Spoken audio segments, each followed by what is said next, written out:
Good morning, everyone. I'm Calvin Sims, and I was a fellow here at this distinguished institution for a year after I came back after being a correspondent for the New York Times. And so we're very pleased to have you. And we are also very pleased to have over 100 folks who are tuning in outside of this room, and we're excited about today's program. So to start things out, I'd like to talk a little bit quickly about the U.S.-ASEAN relationship. And we have a distinguished panel here of ambassadors and business people who will help us really understand and parcel out how things are going. So to start things out, there's an echo somewhere. A little bit quickly about the U.S.-ASEAN relationship. See if we can do a little bit better than that. Okay. Panel here of ambassadors and business people who help us really understand. So I am very pleased to let everybody know today that in addition to the 100 members who are working on Zoom, we have 4 of the most, I think, versatile and equipped to tell us about this relationship and where it's going. So to do that, I thought it would be a good thing to firstly announce the panel. In addition to the 100 members who are working on Zoom, we have. I keep hearing myself over and over. So we're happy to have the U.S. Ambassador to Malaysia, Edward Kagan, the U.S. Ambassador to Vietnam, who's Mark Snapper, the U.S. Ambassador to Laos, who's Heather Roach Variava, and the President and CEO of U.S. ASEAN Business Council, Ted Osius. So we're happy to have the U.S. Ambassador to Malaysia, the U.S. Ambassador to Vietnam. Okay, we will just have to actually go with that. So let's first start out, I think, talking about this alliance, how it has evolved over a period of time, how important it is, and some of the challenges that this panel will talk about. So I'm going to let each of you introduce yourselves and start out by talking a little bit about this alliance and how it's actually forging. So, Please. so look, I'm Edgard Kagan. I'm the U.S. Ambassador to Malaysia, and it is a great pleasure to be here. And thank you all for coming, and those who are watching on Zoom or whatever the equivalent is. A few things very quickly about ASEAN. I think one is just the idea that if you look at the next 30 years and you look at where global growth will come from, it is going to come from Southeast Asia and India. And Southeast Asia and India together will probably play the role that China has played in the last 30 years in terms of being the largest single drivers of global growth. For that, if you accept that, and I think the data is fairly clear, obviously projecting more than 10 years into the future is always challenging. But if you look at the combination of where per capita incomes are now, if you look at the combination of population and scale, which is there are 2 billion people in India and Southeast Asia, 660 million in Southeast Asia. These are impressive numbers, and it's getting to the point where the per capita incomes and the scale of the economies are such that it will start to drive global growth, particularly if you get into the out years. And so from a U.S. perspective, being engaged in Southeast Asia is critical for the United States. And being able to be effective in the region requires being engaged in Southeast Asia. In order to do that, we need a combination of strong bilateral relationships with countries in the region and strong relationship with ASEAN. And about 15 years ago, I think there was a decision that was made with the U.S. government that recognized that if we wanted to be able to improve our bilateral relationships in Southeast Asia, we needed to be more engaged and more effectively engaged with ASEAN. And so that has been, I think, a key organizing principle. And it's something that in recent years, the US government has doubled down on in terms of expanding the level of engagement, participating in more activities, but also creating more opportunities and engagements for us to be able to work closely with ASEAN countries on. And I think that one of the things that also needs to be recognized is that ASEAN has changed significantly over the past 20 years. And it's gone from being very much a leader-driven organization, and it still is, but one where there's an increasing number of other levels of engagement at the ministerial level, sub-ministerial level, and these are having a real impact in how countries in the region organize themselves, setting standards, setting rules, trying to reduce barriers, and which in turn is good for the United States and creates opportunities. So I think our organizing principle has been we need to be engaged with ASEAN. We've stepped up significantly the level and efforts to try and do that. And I think as ambassadors in the ASEAN member states, what we realize is that in order for us to be effective, we need to also make sure that we have effective engagement with ASEAN and vice versa. We cannot be effective in ASEAN if we don't have strong bilateral relationships with the member states. So with that, let me just hand it over to my colleague, Mark Napper. Okay, thank you, Edgar. Good morning, everybody. Thank you to the Council on Foreign Relations for hosting us this morning. Last time I was here was 6 years ago when President Moon Jae-in of Korea visited. I was in the audience, he was on stage, and so it's nice that after 6 years, I made the transition to the stage. Just to piggyback on what Edgar said about the importance of having strong relations with ASEAN as an organization, leading to stronger relations with our individual bilateral partners and vice versa. I think Vietnam is the perfect example. Vietnam was a latecomer to ASEAN. It joined in 1995, which is not a coincidence that that same year the United States and Vietnam normalized our relationship, in 20 years after the cessation of hostilities in 1975. And I think the view then was in 95, it was important as part of our efforts, part of Vietnam's efforts to integrate with the world to reestablish relations with the United States and others, that being a member of ASEAN was going to be key to Vietnam's regional and eventually global integration. And since then, Vietnam has been a key member of ASEAN with 100 million people. It's one of the largest members of ASEAN, I think right after Indonesia. And it's really proving to have a strong voice in the organization itself. As Edgar said, it's a very disparate organization, 10 different countries, 10 different cultures, 10 different languages for the most part. And so very often ASEAN as a group trying to find a single sort of approach to an issue can be tough, but it does really put a premium on the different levels of meetings that take place throughout the year, which Heather, our colleague, can talk about, as Laos is this year's chair of ASEAN. But Vietnam has tried to play a positive role. It's unique in that it is a country that borders the South China Sea, and so it has all the issues incumbent of dealing with the PRC's unlawful and aggressive actions in that body of water. But at the same time, Vietnam is a country that borders the Mekong River, and so with that and all the issues incumbent upon having to deal with sort of environmental and transnational issues that come with having a river shared by 5 other countries. And so Vietnam is in a very unique position. It's tried to play a strong leadership role, and it's one certainly that we, United States, have supported over the years. And maybe later on, if folks are interested, I can get into more specifics about the U.S.-Vietnam relationship, but over to Heather.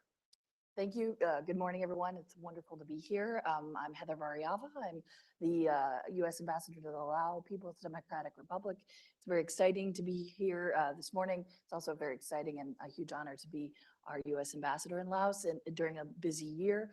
The leadership of each year in ASEAN rotates among the members, and so this year Laos is the chair of the ASEAN year, which means a very busy year of meetings. There are more than 200 meetings that take place over the course of the year. The apex, of course, being the summit in the fall, as well as a series of ministerial meetings. But then there are meetings at a whole range of levels on a whole range of issues. And I think I would note that speaking first a little bit about ASEAN, the ASEAN and the U.S. relationship with ASEAN is at the heart of our United States Indo-Pacific strategy.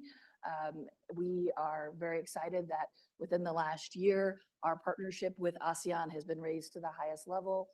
a comprehensive strategic partnership, and we collaborate with ASEAN on a whole host of issues. Certainly large geopolitical issues, South China Sea, Mekong River. The ASEANs, of course, are very focused on the situation in Burma. But there's a whole range of other collaboration that goes on that is perhaps less visible, but in some ways more impactful, whether it's on trade and building economic growth in the region, responding to disasters, health issues. So really a whole range of issues that the 10 member states collaborate on, and the United States, as one of the dialogue partners of ASEAN, plays a key role, and we're very happy to do that. In Laos, the United States, sees Laos as a very important member of ASEAN. Their theme this year for their ASEAN Chair Year is connectivity and resilience, which sort of pulls in a couple threads. They're very important to Laos. First, its role as the only landlocked member of ASEAN, being right in the heart of Southeast Asia. They are seeking to make themselves less landlocked and more what they call land linked, serving as a transit point for the five nations that border Laos. They're also connectivity, and not just in terms of hard infrastructure like roads and rail, but in digital as well. And then resilience. Laos has been particularly hard hit by some of the economic headwinds that have faced the world globally, and given their position and connections, particularly with the PRC, facing some challenges economically. And then coming out of the pandemic, the region is looking to build resilience to face the pandemic and other cross-border challenges that they want to work together on.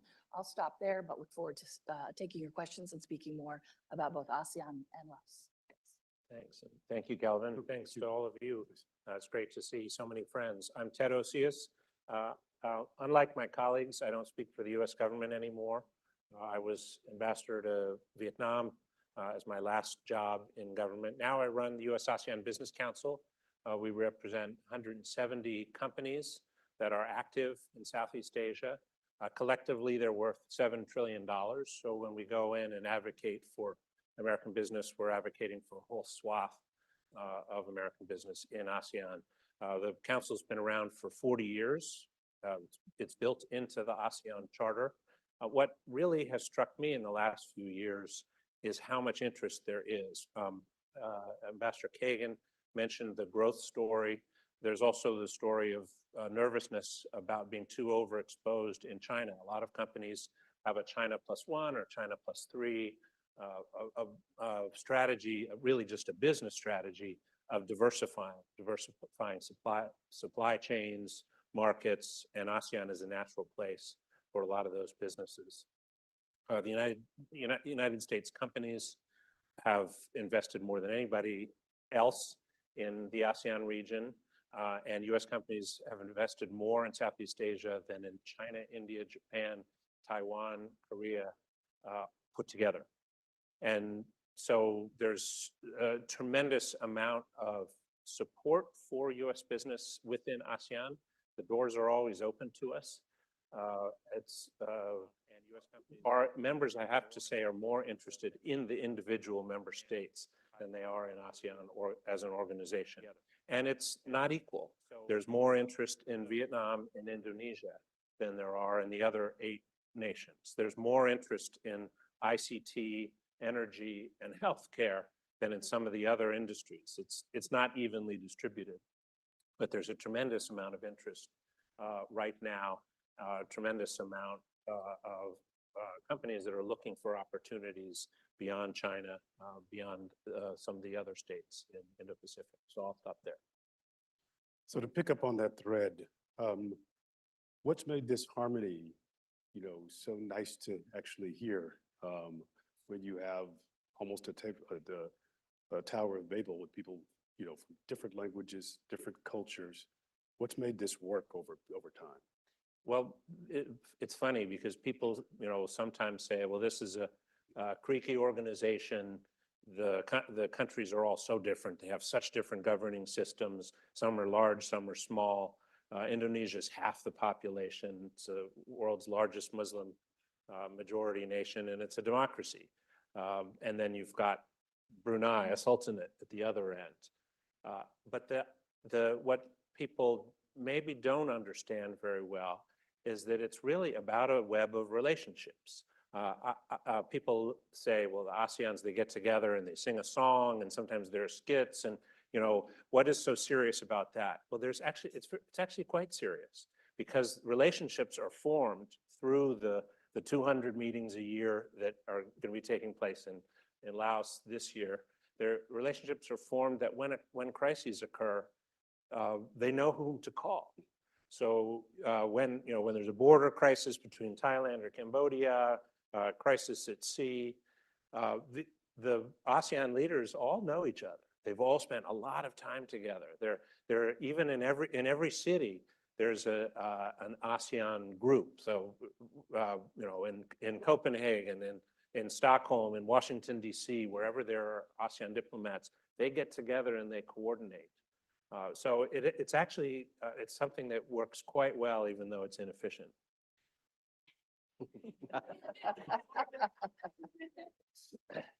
You want to pick up on that? Well, certainly it's a forum for discussion and debate, and because they're very disparate nations, and for other reasons, they do want to do things together. They see themselves as a bloc, and it can become also a venue for working, maybe on bilaterally. There are difficult issues between them, but they can work together in the ASEAN context. So I think that, as anybody who works in Asia knows, relationships are the basis on which you get a lot of work done, and that network and that network of ASEAN nations is hugely important. I'll just say, in the U.S. approach to the region and to ASEAN, we talk often, and it's actually enshrined in our Indo-Pacific strategy of the Biden-Harris administration, but we talk about ASEAN centrality and the importance of ASEAN centrality.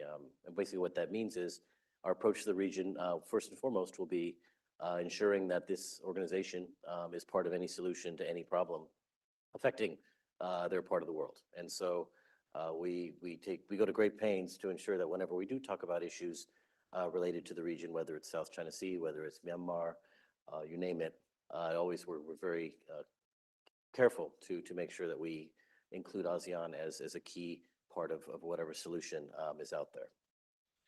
Yeah, just building on what Mark said, I think it's worth keeping in mind that, what ASEAN centrality means, it's to a large degree that the one organization, the one thing that brings everyone in the Indo-Pacific together, all the major players in the Indo-Pacific, is the East Asia Summit. And this is part of why I think leaders in the region, countries in the region, remain committed to ASEAN. Because look, ASEAN has reached the stage in its development where people can privately grumble about it without it undermining the whole organization. But I think that the reason that they're committed to it is that by being together, they put themselves at the center of the region. And the one body that brings all the major players in the region together is the East Asia Summit. The one thing that brings people together at the foreign minister level and also at the defense minister level are the ASEAN-driven summits. And so this, I think, is one of the things that countries in the region recognize, is that by staying together, by making ASEAN work, even though at times it's hard, they make themselves far more effective at shaping the region around them than they would be if they were engaging separately. Can we talk a little bit about some of the challenges, particularly with Myanmar and this military takeover, as well as some of the claims in China in the south? How do you all see this? Has this worked out? Is it still a menace waiting there? How have things sort of been turning out? I'll take the first cut, but I think that these are obviously incredibly complicated issues. And I think that for the countries in the region, how they balance, or for ASEAN member states, how they balance their own individual interests with the interest in supporting ASEAN's ability to work together collectively is a real challenge. And you can see the response to Myanmar, where in many ways, ASEAN surprised many of the people in the region and observers by taking more action, at least in the first 3 months, than I think many had expected. In terms of putting out this 5-point consensus that had, conditions and expectations for the junta. And I mean, the truth is it hasn't worked. But the fact that ASEAN was able to come to a position that did have expectations for the junta rather than sort of turn a blind eye to what happened, I think was a very significant sign of ASEAN's development. Because if you go back to how ASEAN dealt with Burma in the 90s and early 2000s, there was much less of a willingness to do that. I think it reflected real changes and also reflected the fact a number of member states. Thailand is extraordinarily exposed to what happens in Burma. But Malaysia and Indonesia both are exposed because of refugees coming to those countries. So there was a critical mass of countries that had an interest in trying to find ways to address and hopefully manage the crisis. I think China and South China Sea is much more complicated, and there is a division between the claimant states and the non-claimant states. I think that there is a recognition that it is in ASEAN's interest, but also the individual member states' interests to work together as much as possible. And I think that for the US, there's been a balance between trying to work with individual member states and at the same time trying to make sure that we're engaging effectively with ASEAN. And I think the jury's still out on whether or not that's right. But I do think that there is very much an interest in the region in seeing strong US engagement and a strong US presence in the region for economic reasons, but also for security reasons. And that is driven in part by the recognition that they are all better served by having more choices. I would just add on the South China Sea, as Edgard said, ASEAN as an organization is divided. 5 of the 10 members of ASEAN are claimant states in the South China Sea, so Vietnam, Philippines, Malaysia, Indonesia, and Brunei. And of course, you've got China. And so it's, I think, one of the goals of our administration has been to try and encourage claimant states to sort of resolve amongst themselves some of their maritime issues. I think we saw recently Vietnam and I think it was Malaysia perhaps that were able to delineate some of their claims. Certainly we're hoping that Philippines and Vietnam could do the same, but sort of within ASEAN itself, individual countries settling some of their competing interests, I think would help to ensure that all countries there are able to address the bigger issues involving again one particular country trying to coerce and bully others in that part of the world. I think, again, as Edgard said, ASEAN, is a way to address issues in a collective sense, in addition to the bilateral way we approach the member states on key issues of interest to the United States. Perhaps not as much a flashpoint, but certainly a hugely important issue for about half of the ASEAN member states is the Mekong River, as Mark alluded to. So working within regional mechanisms to approach the use of the river, upriver damming, and then the activities of the member states on the river itself in terms of how do you preserve this important watershed, both from an economic as well as an environmental way. So I think these mechanisms provide opportunities, albeit slow ones at times, to tackling some of these cross-border issues. So when I served in Thailand many years ago, arrived after 9/11, and at a big public forum, someone said, well, what would the world be like if we hadn't had the United States preserving the peace for all of these years? Well, I look at Southeast Asia and think, well, what would it be like if there weren't an organization that created the centripetal forces that allowed countries to deal with a challenge such as that in Myanmar, the challenges of the South China Sea?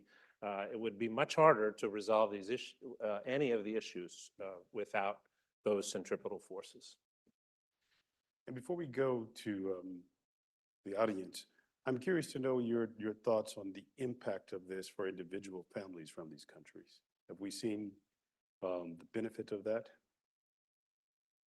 Well, I would note that, for Laos, as one of the smallest member states, both in terms of its population size, as well as its economy, et cetera, being a part of ASEAN, it's like the rising tide lifting all boats. I think that Laos, while it faces significant challenges, would be in a worse shape, frankly, if they weren't an ASEAN member. It helps link them together with its neighbors, and helps them gain attention to and support for priorities that are important to that country.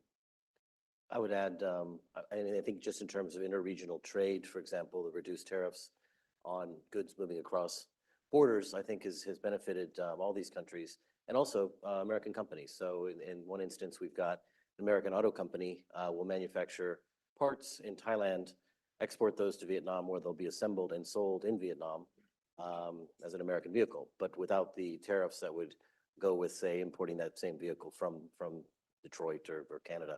And so I think it benefits not just the countries involved, but also in this case, multinational corporations from the United States.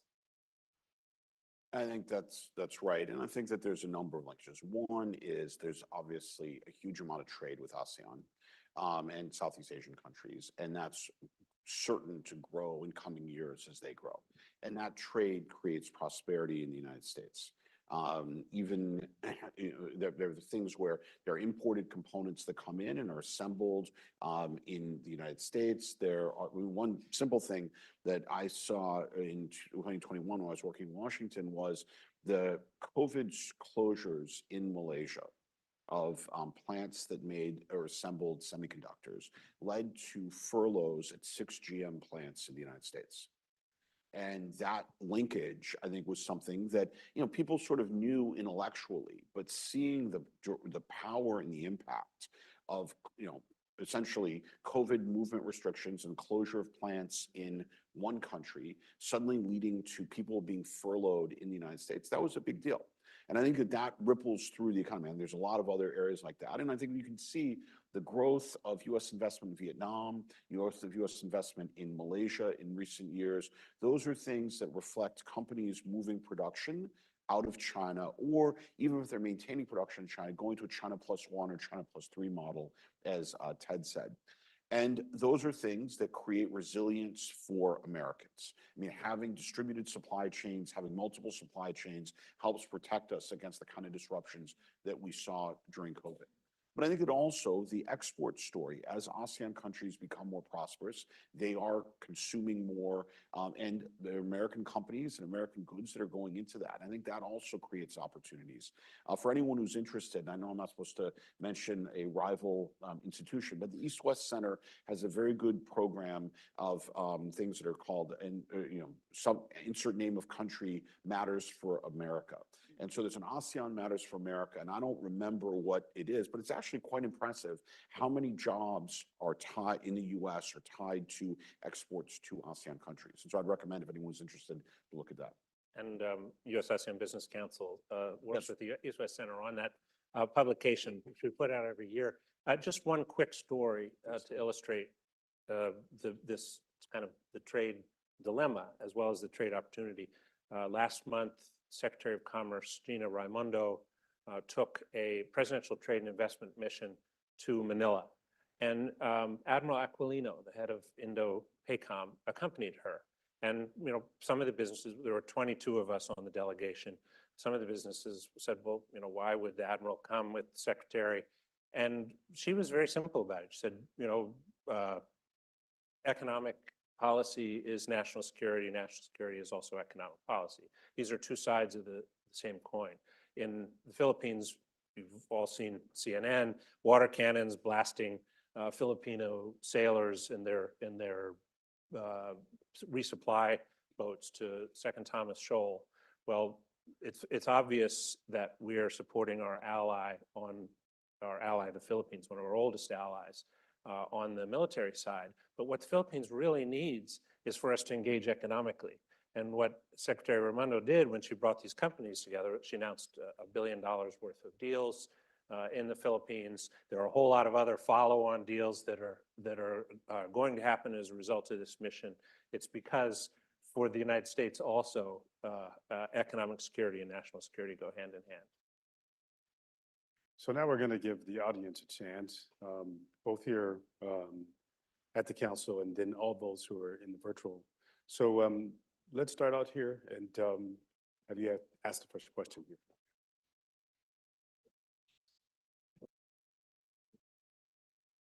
Hi, Nelson Cunningham, with no current affiliation. In, in January, Senate willing. yeah, Senate willing.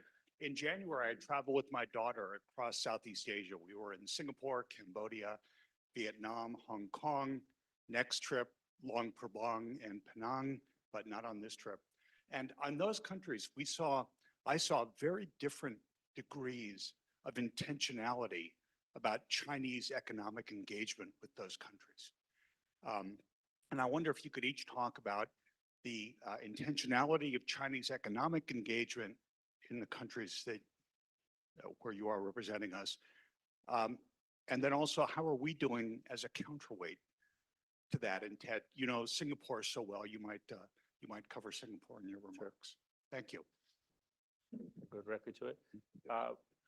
Almost every company that we work with has a presence in China and also in ASEAN. And so the approach that we've always taken is, well, let's look at the opportunities of ASEAN and let's not have it be all about China. And actually, that's kind of the attitude that I find a lot of the ASEAN nations take. Hey, you know, we're intrinsically important. It's 667 million people, the fourth largest economy in the world.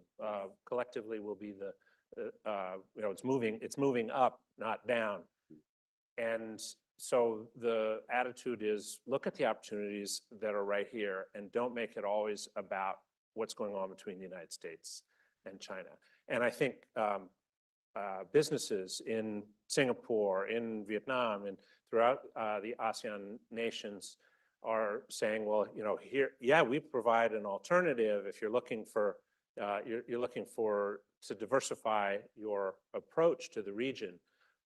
And there are ways that we can be more, we can provide more incentives, we can be more open, we can be more willing to change. My counterpart at the US-China Business Council has a harder time because you can't get a meeting in Beijing if you don't show up with the CEO. I can come with senior people, senior executives, all the doors are open, we get to see all the leaders. They know that there's a battle on for investment as well. You want to show an openness to American companies, and ASEAN's countries are very, very good at that. It's a partial answer to your question, but I hope it's helpful. In the case of Laos, which is a quite different, in a quite different economic situation, particularly compared to, say, Vietnam and Malaysia, very small country economy, shares a northern border with the PRC, heavily indebted to the PRC as a result of significant Belt and Road Initiative investments, rail, and particularly in energy and power. However, Laos is an independent nation. It's fought wars over its long history to remain so. So how do we support Laos and its economy to support Laos to be a stable, prosperous, active member of ASEAN? And I think for the United States, our comparative advantages in building Laos capacity, the capacity of the people of Laos, working with the government to help put in place economic structures that encourage investment, not just from China, but from other countries. We are investing a lot in health and education. Again, all building the resilience and the capabilities of the people of Laos to chart their own course. When it comes to business and investment, currently, the best way to consider Laos is vis-a-vis its neighbors, Thailand and Vietnam. If you are investing in those countries or doing business with those countries, there may be a nexus to doing more with Laos. We have a small but mighty Lao American diaspora that is playing an increasing role. And certainly I can talk later if desired about legacy issues from the Indochina War and our work in that area as well. Chair?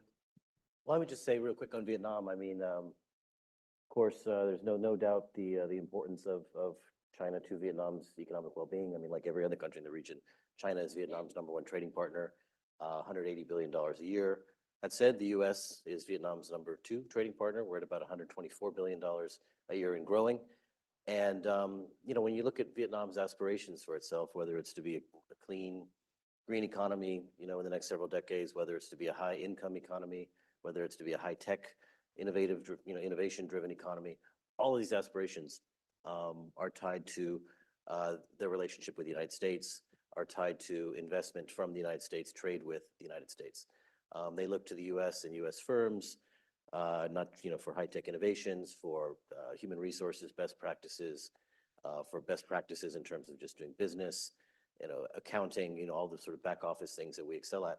And so I think the intentionality in the case of Vietnam is to ensure that they don't fall into traps set by certain loans and other projects from the PRC. They've been very intentional about not inviting a lot of Chinese investment into big infrastructure projects.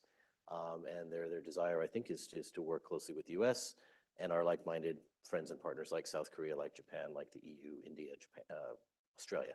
So it's quite a different story, I think, in Vietnam. I'll just say very quickly for Malaysia that I think they see this as an opportunity. I think Malaysia wants to avoid being put in a position of taking sides, but they also want to reap as many benefits as possible from the sense of competition, both between the U.S. and China, but more broadly with other countries that Mark just mentioned, Japan, Korea, Australia, the EU, and so the UK. And so I think collectively they see this as an opportunity, and where they sit in terms of supply chains and the ability to add value, they see this as an opportunity also to significantly jumpstart their economy by attracting investment. Now, the reality is the Chinese do things which others aren't able to do as effectively, particularly infrastructure. And that continues to be a big gap. And I think across the region, certainly in Malaysia, there is a desire for infrastructure. And I think that there is also an awareness of the risks that come with the financing and the importance of getting good projects and good quality investments.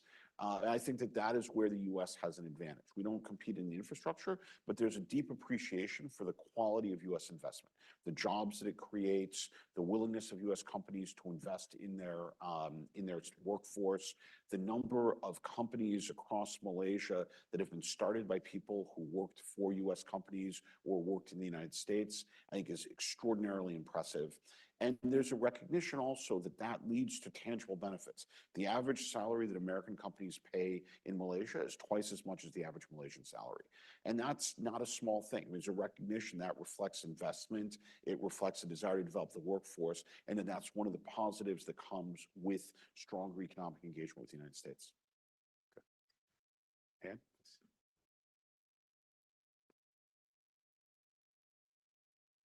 Ann? Ann Nelson, Columbia University. The United States has been increasingly involved in remediation of Agent Orange and other defoliants and unexploded ordnance in both Vietnam and Laos. Could you please give us an update on those efforts and what the possible next steps might be? Thank you. I would be delighted to. This is actually a real bright spot in the relationship between the U.S. and Vietnam. It's foundational to our two countries' ties.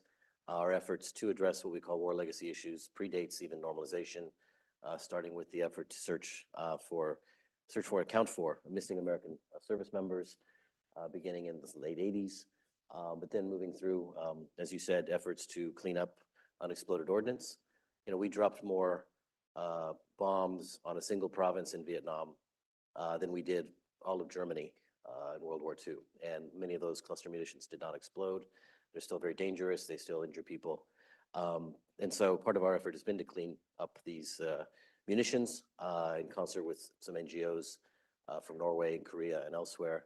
The US government, your tax dollars have gone to education, ensuring that kids don't play with these things, that farmers don't try to sell them for scrap metal. And it's been successful. There hasn't been a death from an explosion now in some time in some of these provinces. So that's a success story. Cleaning up Agent Orange, dioxin sites. And in fact, Ted Osius presided over the closing ceremony for the cleanup effort at Da Nang, now airport, formerly Da Nang Air Base, back in 2018, 19? Actually, 2017 was when we cleaned the first batch. So big deal. Again, hundreds of millions of dollars spent to do this, to make the land usable again, either for cultivation, development. And a similar effort now going on at a different air base called Bien Hoa, which at one point was the busiest airfield in the world at the height of the war. And now basically the US government, again, thanks to your tax dollars and to our elected representatives who fund these projects, hundreds of millions of dollars going to clean up this site. And hopefully in about 6 years, it'll be completed. And then finally, money that goes to assistance for people with disabilities, people either injured by exploding ordnance or injured by the effects of dioxin, which are pretty horrific. And so it's really a bright spot. The Vietnamese appreciate very much what we're doing. It really did set us on a course towards reconciliation, towards friendships, towards building confidence in each other to create the Vietnam-US relationship that we enjoy today. Very similarly, in Laos, the war legacy issues are at the core of our relationship.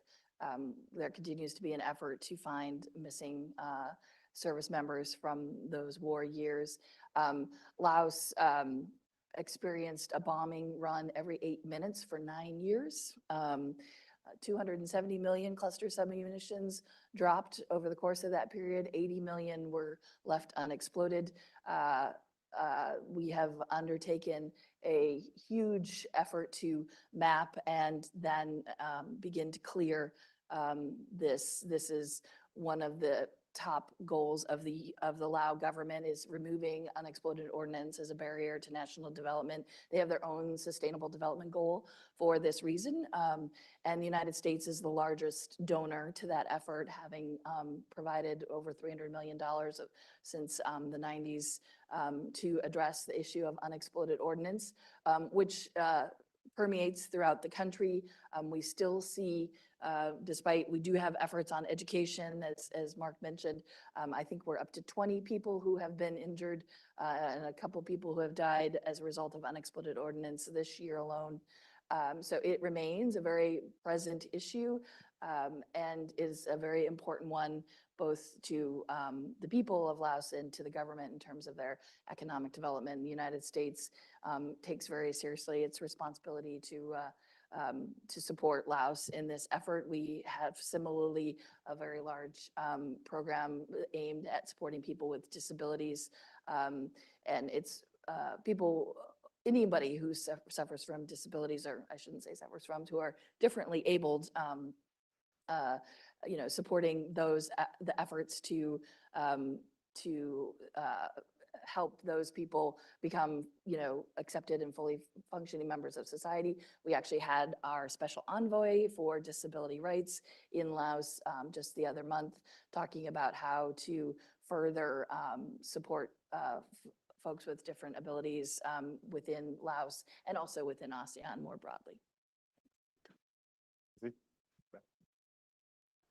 Missy Rennie. Yeah. I just wanted to ask, Missy Rennie. I just wanted to ask a question about sort of the Philippines and the change of leadership there and tilting much more toward the United States and allowing military bases and operations to be there. How does that fit into the rest of the ASEAN sort of feeling about the area and the relationship with China? Because this has not really been there since we withdrew from the bases in the 70s. So before serving as ambassador to the Lao People's Democratic Republic, I was the charge d'affaires and deputy chief of mission in Manila for the last 2 years. I think as was mentioned, one of the oldest treaty allies that we have in Asia is the Philippines. And I think this is a good example of how we have both, we work on a bilateral level with the Philippines as well as with the Philippines in the ASEAN context. We have always had a long, strong security relationship with the Philippines. Obviously, in the early 90s, we left the bases, but that doesn't mean we haven't continued to have this very strong relationship. And I think that, Edgard when at the NSC and those of us at the embassy in Manila, very focused on building up that important alliance vis-a-vis South China Sea, and and recognizing that both our alliance is an ironclad one, but also that upholding and recognizing that the UN Commission on the Law of the Sea, recognizing Philippines' rights in the South China Sea, and as well as other claimant states. It's a very important part of our relationship. I don't know if others want to comment on that. Just one quick story. There's a saying in ASEAN that when the elephants fight, the grass gets trampled. Obviously, the smaller states get trampled. When the elephants make love, the grass gets trampled. So there's not too much excitement when the United States and China are too buddy-buddy. There's an understanding that there's always going to be competition, but the ASEANs don't want it to get out of hand. I've just come back from the Philippines. The relationship is remarkably transformed in a remarkably short period of time. I'm certain that Vietnam is happy about the fact that on South China Sea issues that we're back in line with the Philippines. I think we have a question from the digital space. We'll take our next question from Mushimi Khan. Hi, this is Moshmi Khan joining you from Manila, Philippines, where I have the privilege of representing the U.S. as the Alternative Executive Director at the Asian Development Bank. Hi, Heather. Hi, Ted. Nice to have seen you recently. I was listening very carefully and very with great interest to this great discussion, particularly about infrastructure development. As you know, we at the USCD's office and ADB were very committed to quality outcomes and value for money. So very interested to hear this. My question is actually regarding the interest. What would you say to those in the region who say, well, U.S. interest is very fickle, so how can we count on your renewed interest? I think you may know what I might mean, but anyway, thank you for this great panel. Really enjoyed it. I think a couple of things, and it's a good question. I think one is that if you look over the span of the last 70 years, there's actually been very consistent levels of U.S. interests in the region. I don't want to say that they haven't fluctuated, because they certainly have, but the overall trend driven by U.S. engagement in the region, the relationships, the alliances, the partnerships, and also the investment in the trade has actually been quite consistent. And I think that the fact that the region matters to the U.S. is increasingly understood in Washington and in the region.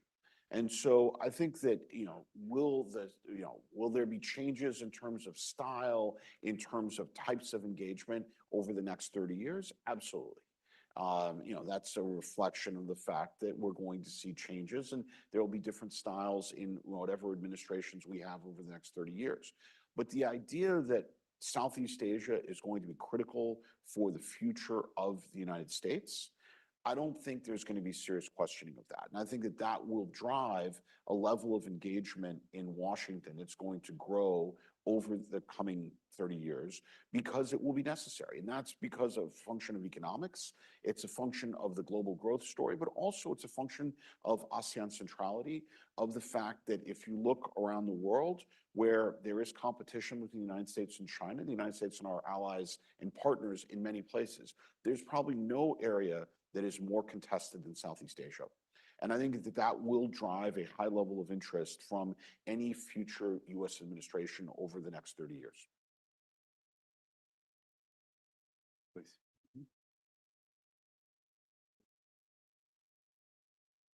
Hi there, thank you. I'm Ella Goodwin. I'm the CEO of Vision Spring. I'm also a proud SAIS Southeast Asia alum. So I have a question and an offer. Question is, we've talked about China. If we could look to India, India's rise, how might ASEAN and the nations be looking to India to draft off of that and benefit from India's economic rise? My offer is a competitiveness improvement. One, in looking into the supply chain, 1 in 3 workers in the factories in Vietnam, it's true in Bangladesh, also true in Indonesia, cannot see clearly. They have uncorrected blurry vision. So 1/3 of the workforce is trying to maintain quality and productivity with blurry vision. We can offer support on that to fix that. So going from China to India. Thank you. So I'll just say, I think Mark can talk about that because the India-Vietnam relationship is very close. But I think that India's rise is understood, but it's still not fully appreciated. And, people see it's going to happen.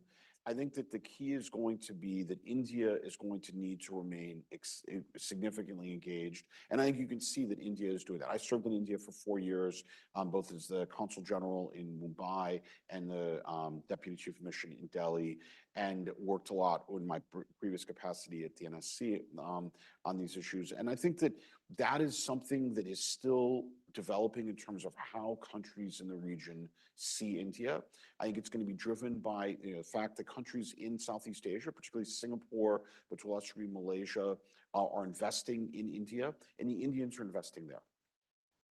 Yeah, I would just say a primary beneficiary of Prime Minister Modi of India's Look East, Act East policy has been Vietnam. In ways big and small, you're seeing increasing Indian investment in Vietnam. The security relationship between India and Vietnam is quiet but growing. Yeah, virtually seems like every month there's an Indian warship that pulls into a Vietnamese port, just for training or other exchanges. Vietnam and India share a heavy reliance on Russian defense equipment, and so both of them right now are dealing with the effects of increasingly tenuous supply chains from Russia for spare parts, ammunition, and so they're working together along with others around the world to try and find secure spare parts and ammo, not from Russia, but to keep their equipment running. And so I think this is going to be a big story going forward, India and Vietnam. And thank you for that offer. We'd love to get your card. Yeah, I want to follow up on that offer. Thank you.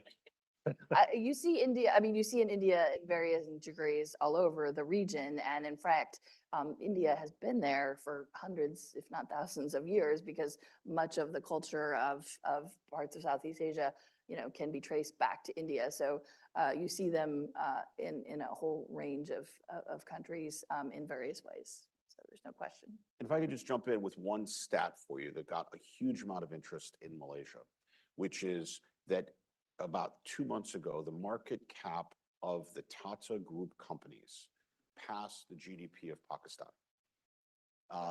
And that, I think that resonance and having a statistic like that really sort of drove home how India is growing and how that's likely to affect the region.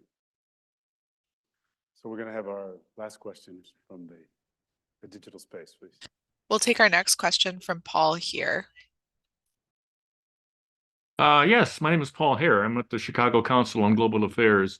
As a follow-up to an earlier question, I wonder if the panelists could just address the extent to which ASEAN is unified on how to deal with China, and perhaps more importantly, how unified they are on the U.S. approach to dealing with China. Thank you. Since I don't work for the U.S. government, Please, maybe by all it's- means. Yeah. So this is just me speaking. You can distance yourselves. There is a spectrum. There's I would put sort of the Philippines and Vietnam at one end of that spectrum, and Cambodia, Laos, Myanmar at the other end of that spectrum, and some of the other countries in the middle. Indonesia is an interesting case, and since no one's representing Indonesia, I'll fill in. Indonesia, I think, is opportunistic in its relations with both the United States and with China. Where is the investment going to come from? Well, right now, more investment is coming from China than from the United States. Part of what we try to do is do what we can to right that balance and make sure that we're bringing to American companies the opportunity to show up, especially when it comes to infrastructure. And our companies haven't always, they very often look at ASEAN is a very complicated place, all these different languages and all these different governance systems. And so we try to do what we can to simplify that and say, if we're going to compete, we ought to do it effectively. We actually, when we show up, when we do compete, we do very, very well. And speaking very broadly, and actually doesn't really matter which end of the spectrum it is, that there's huge desire to bring in American companies, American investors into the ASEAN region, whether you're at the Philippines end or at the Laos, Cambodia end. And who wants the last question? Thanks. Thank you. I'm Alexandra Starr with International Crisis Group. My question actually has to do with the U.S. relationship with Thailand, and in particular, the military relationship and its efforts in terms of deterrence when it comes to China. It feels like, yeah, that's another one for you, Ted, I think. I can just, why don't you go, I can add something. Okay. So we've gone through a lot of gyrations with Thailand. It's actually, that alliance is 190 years old. And at least in my view, we missed some opportunities when we decided to really beat up the Thais about democracy. I think there's an old saying, when the Chinese show up, they build a bridge. When the United States shows up, we deliver a lecture. That tends not to be that effective if we want to influence. If we want to influence, we need to engage. I actually think that American engagement in Thailand has helped move the Thais more in the direction of democracy. It's messy. They have a system that's very different from ours. The guy who got the most votes, maybe it's not so different from ours. Because the guy who gets the most votes doesn't always get to be the leader, even in our perfect democracy. So in Thailand, it is a constitutional democracy. Hun Seta, who is now prime minister, his party didn't get the most votes, but the Move Forward party was seen as too radical to assume leadership at this time. That's not made the relationship an easy one. I'll tell you, American businesses keep engaging in Thailand and continue to see opportunities, and I think that provides a lot of ballast in the relationship. That's the unofficial view. I would just, I mean, separate from endorsing or not endorsing what Ted said, I would just say that the Thailand is an ally, and I think that there was a recognition that this is an alliance that we and they both needed to invest more in. I think that also the coup in Burma and the developments in Burma have actually raised real concerns about the spillover effects in Thailand. And that's actually offered us an opportunity to work together on some of the things having to do with dealing with refugees that were very important. But I think that more broadly, the military relationships have been extremely valuable. They've offered channels at times when other parts of the relationship were more sclerotic.